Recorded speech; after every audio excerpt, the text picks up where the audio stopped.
As Esther Passaris, an aspirant for the Women County Rep position, and as somebody who's actually vied for elective posts in Kenya 3 times, voter bribery is a precedent. It's been set.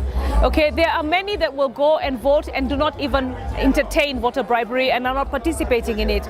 But the majority of our youth, all right, and even women today will actually queue up and wait to be given that little handout, whether it's 100 shillings or 200 shillings or 50 shillings, to be able to make their decision on voting. It doesn't mean that necessarily when they take this money, they will be voting in a certain pattern, but they expect this money.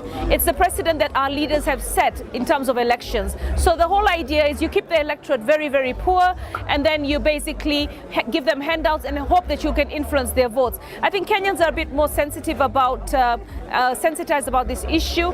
They will not actually vote according to how much they've been bribed. In fact, when they are bribed, they say that we're taking back this money that our leaders have stolen. So it's our right to take back this money. It's our money, but we will vote the right way. All right, and it's a very sad thing. And we cannot deny, there's no youth who's very hungry, unemployed, who's going to miss this opportunity to take that 500. But if the IEBC and the electoral process was really, really free, fair and credible, they would actually have a lot of people out there to monitor such things and actually make sure that it doesn't happen. When I was running for the Embakasi elections, the person who I was up against, in his socks on election day, had stuffed so much cash. All right, and it was noticed that this was cash in his socks.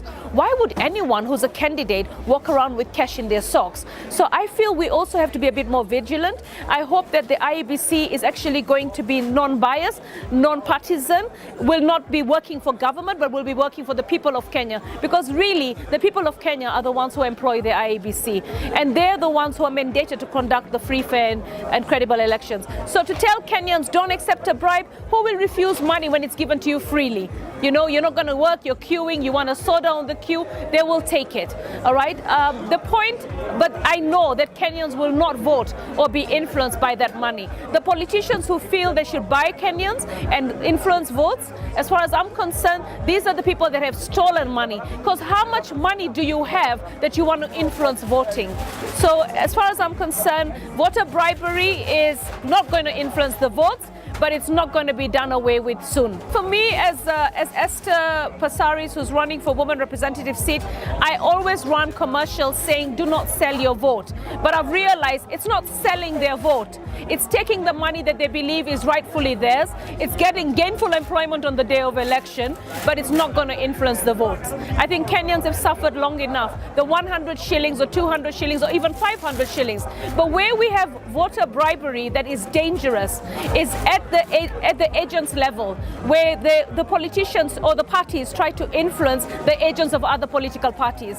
So what they do is they find out who your agents are and they say, look, if you deliver this particular station, right, we will give you 10,000 or 20,000. Those agents are paid 2,000 shillings for the day. So what happens is that is where elections are lost. And that is a form of bribery, but it's not directly to the voter, it's to the agent, and then that particular agent influences or negates the votes of the Mwananchi.